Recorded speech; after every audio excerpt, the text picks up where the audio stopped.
Hello, you wonderful people, and welcome to another episode of Untitled Reviews. This being a show where it's about TV shows that are dramas. For today's episode, I'm going to talk about The Bear, Season 2, Episode 7. Great episode. A lot of really interesting things went down in this episode, so let's break it down. So I went into this episode because I've talked about it in previous reviews about, okay, I knew this was going to be like a Richie-centric episode, once again, because like Mark Bernardin had talked about it on a previous Fat Man Beyond. And so I kind of went in, I didn't really know what to fully expect from this episode. I wasn't expecting him to work at a different restaurant, but it feels very poetic because he's been sending other people like Carmen and maybe Sid. This seems like it was 100% Carmen. I don't know if Sid had any say with this. I think with the Marcus of it all, that might have also been a Sid decision, but it's like sending Ebro, Tina off to like culinary school and Marcus to Copenhagen. And it's also interesting how that all ties together. But it's like, yeah, like this is Richie's turn. And, you know, he feels like being sent here was a punishment. And even the guy, Garrett's like, wait, you think this is because he's relegated to just cleaning forks? You know, because Richie's been so lost and he's been trying to search to not feel so lost, because for him it's like, I'm 45 years old, like, and what am I doing here? I'm just like cleaning forks. It just feels, you know, silly, and he's not taking it seriously, and he's not too he's like, oh, the fork, why does it matter? It's not that big of a deal. But at a restaurant of this caliber, it's like, it does matter. I mean, this place, the year it opened in 2012, it got its first 3 stars. And they've been doing everything they can to kind of maintain that and that quality. Because for Garrett, he talks about it as a situation of, this is, for him, the reason why he loves this is because the service that he's able to give people, seeing them happy, that these people are willing to kind of go out of their way to come here. So it's our duty to kind of give them the best service they can, to make this like the best time that they could ever have, and making an event out of it. And for him, it's like that satisfaction on their faces, like, you know, like a chef seeing someone eat their food. The entire staff gets to feel that of like, I helped play a part in making this an eventful night, making this magnificent, making everything perfect for somebody. And you know, even said it's about respecting the food, respecting the customer, respecting the staff, but also but also Richie, respecting yourself. And I think that that conversation really hit Richie, and I think that's what kind of lit a fire under him. Like I said, because his entire time he's like, oh, I got sent here because I'm ancillary. Like I'm kind of almost, I'm not even what's the word I'm looking for? I'm not even redundant, because I'm sure in Richie's head, it's like, I would rather be redundant than ancillary, because it's just like,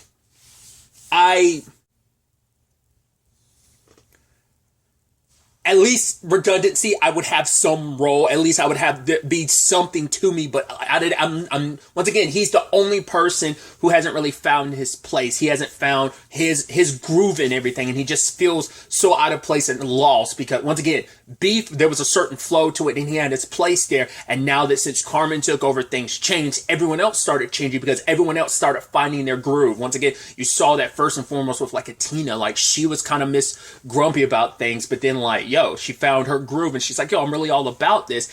And he just felt left behind. His place, I mean, we know he wanted to leave it behind before Ava was born. Obviously, last episode, you know, wanting to get a job from Jimmy. And once again, maybe it just didn't pan out, or maybe it did. And once again, maybe that was something that got brought up in season 1 and I just don't remember. But for Richie, just wanted to feel like he belonged, and he didn't belong anywhere because he felt so at home with Carmen and Natalie and Mike's family that it's just like that kind of disappeared, and now he feels like Beef is disappearing, and the only connection he really had, the only home he kind of had now, especially because him and Tina aren't together, and like they're doing a co-parenting thing, which he did learn from her this episode, like, oh, her and Frank proposed to her. I figured I thought it was going to be the other thing. She was like, I'm pregnant, and it's like, I thought that's what was going to go down. I figured like they'd be doubling down on the Frank thing, which I guess her and Frank have been going out a lot longer than I was kind of expecting, because like periodically throughout the episodes, like Richie would bring up like, so Frank, you know, it's like, right, his daughter brought up Frank a couple episodes back, then like episode 5, he asked Claire about it, and it's like, oh yeah, like Frank's a good guy. So I guess they had been dating for a while. To be fair, we have been jumping around time-wise, but it could also just be a situation of like either that is like a more fairly-ish recent thing, or they have been dating for a while and it's just gotten a lot more serious. Because I think for Richie, he was kind of hoping, once again, he kind of wanted things to stay the same, but nothing was staying the same. And he was almost probably hoping to get back with Tiff in some shape or form, but it's like, no, it didn't work out. She's now moving on and just like, oh, I'm happy for you. And she's like, I love you. And I think it's very poetic that when he says, I love you, like the train goes by. So I don't know. I'm assuming she heard him, but I felt like it was almost, I mean, it's meant to be poetic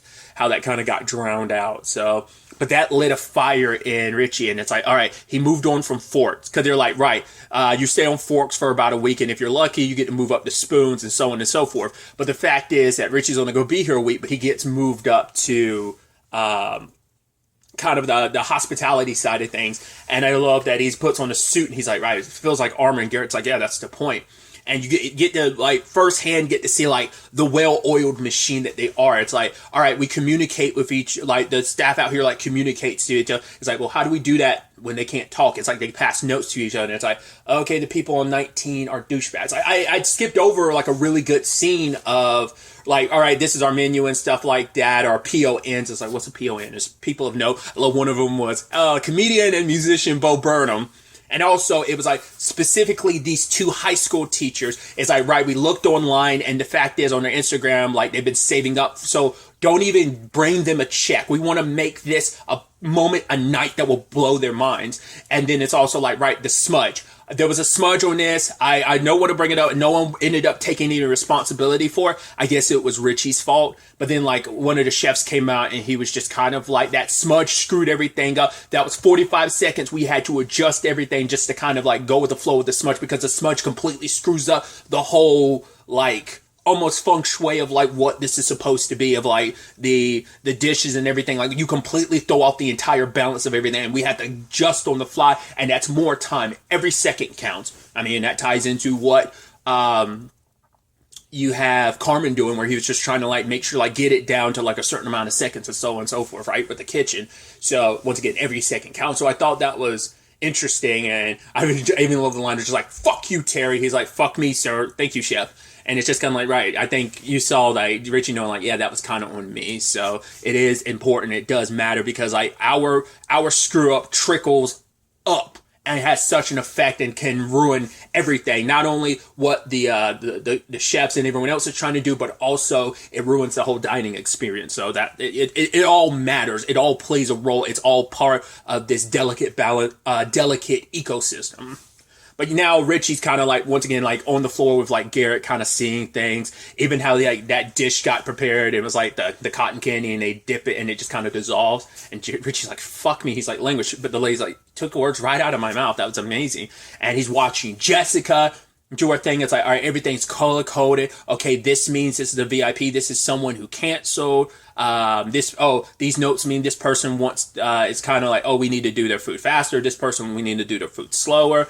And Richie's kind of getting the whole system of it all. And she's like, she said something in hands, and he's like, my hands, chef? She's like, no, Garrett's hands. It's like, okay. And he's just standing there. She's like, follow Garrett. He's like, yes, chef. And it's just this beautiful thing of just, like, you get to see Richie with just some oomph in his step and kind of feeling himself. And then just at one point later on, it's like, all right, there's a couple that are going to leave Chicago, and it's like, all right, we're going to prepare them deep dishes. Like, no, we're not. What they ended up doing is they ended up ordering a deep dish from, like, a place I think they really like, and then they brought it here and they garnished it. And Richie was like, can I be the one to take it out? He did, and Richie does what he does. And I love that it ties into the episode in regard of what Carmen says about Richie. It's like, Richie's very good at talking to me, because he has a gift of gab. He is a people person. It's just his asshole nature ends up kind of taking over. I mean, because that's something him and Mike were. Like, they are the people. Like, they, you know, and that's a good quality to be a people person, you know, as not a people person. That is something to behold, and so something to marvel at. Pun intended in a lot of regards, but I'll get to that in a second. But specifically using the word marvel, like I said, you know, but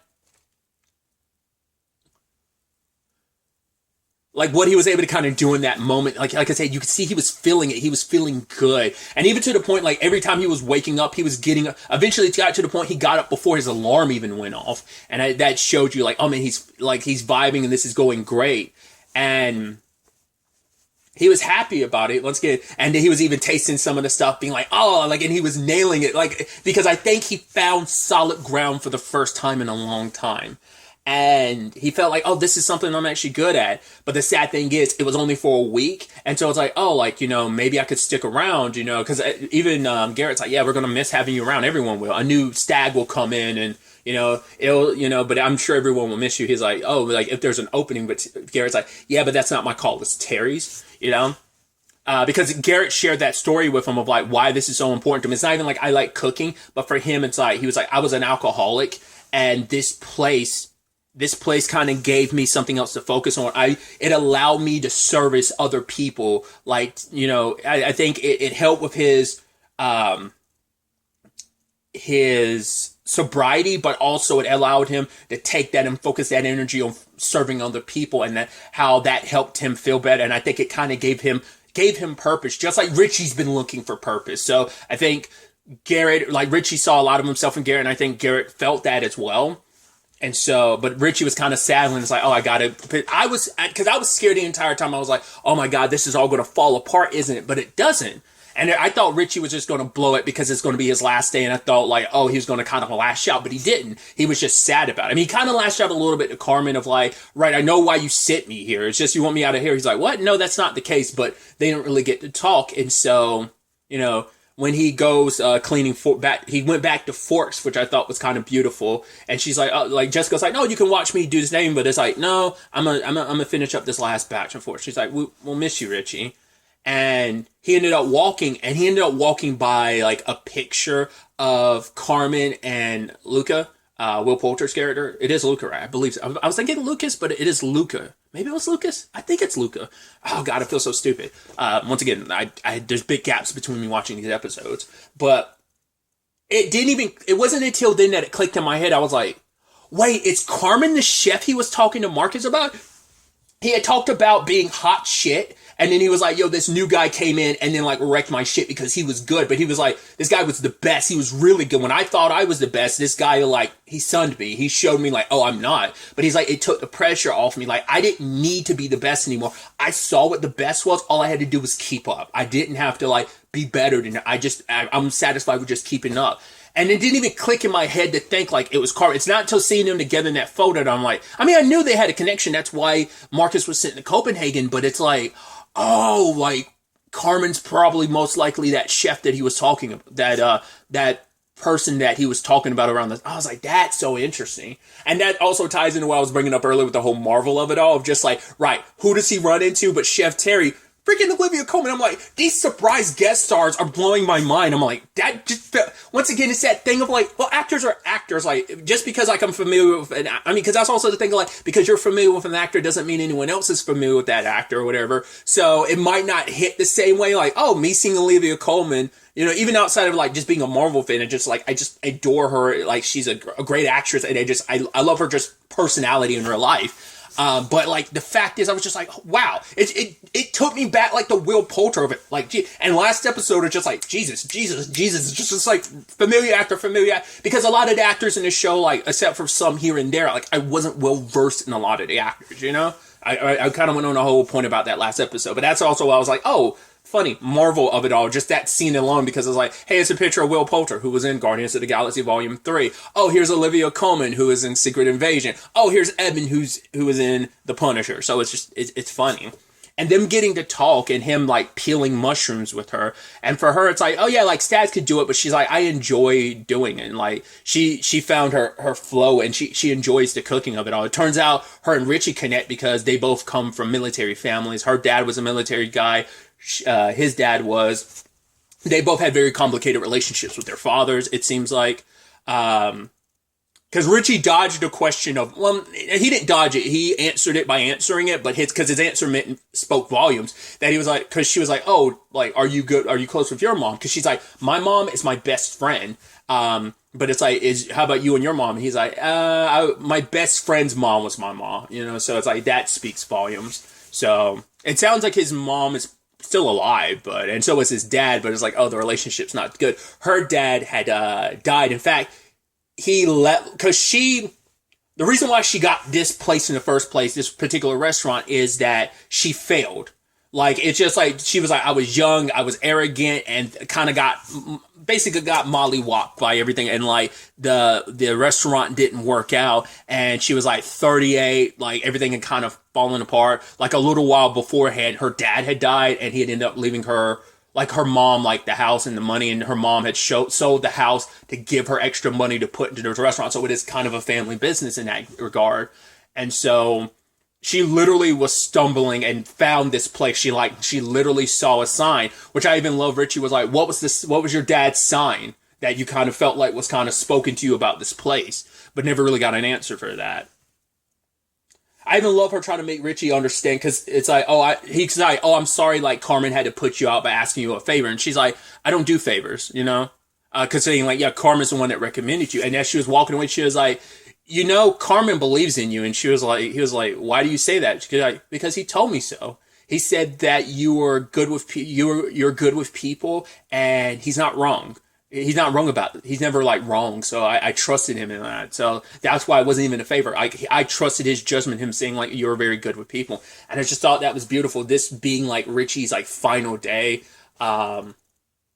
I mean, and even you see how this is translating over, at least for a little bit in his personal life. Like, obviously, this final day, he got up a little late, and he was cleaning up in his house and kind of, like, setting things up. It's like, right, it was showing that his mindset was different. He was clearer and different. And I'm so excited to see what this means, but also a little scared of what this could mean for the rest of the season. Of, like, I think this was a good step for Richie and what that means for him.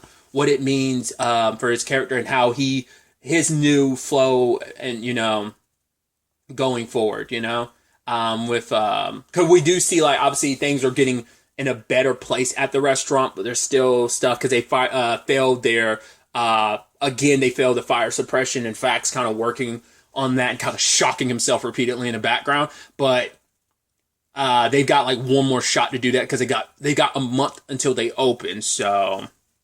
But then just that ending of like Richie staring at the clock being like, every second counts, you know, because that conversation he had with Chef Terry was so insightful and it changed. I think it's that neat parallel with like Marcus and Lucas, like conversation back in episode, was that 4? It was just, it's in that same vein. And I thought that was just so beautiful. And it kind of put things in perspective for him of like, that it's never too late to kind of make a change. It's kind of the whole conversation he had with her. And so it's like, while you had that chance, you got to, you know, make every second count. That's why that's so significant of not just in the restaurant business, but I think in just life of like this, you know, it's one of those takeaways. And I think it's going to be beautiful and like also a little scary because, you know, how will things play out for, like I said, I was kind of scared that Richie would kind of blow everything up, just, you know, kind of fall back into bad behavior because of any backstep or sidestep. And I'm curious to see if that ends up being something we see in these next 3 episodes.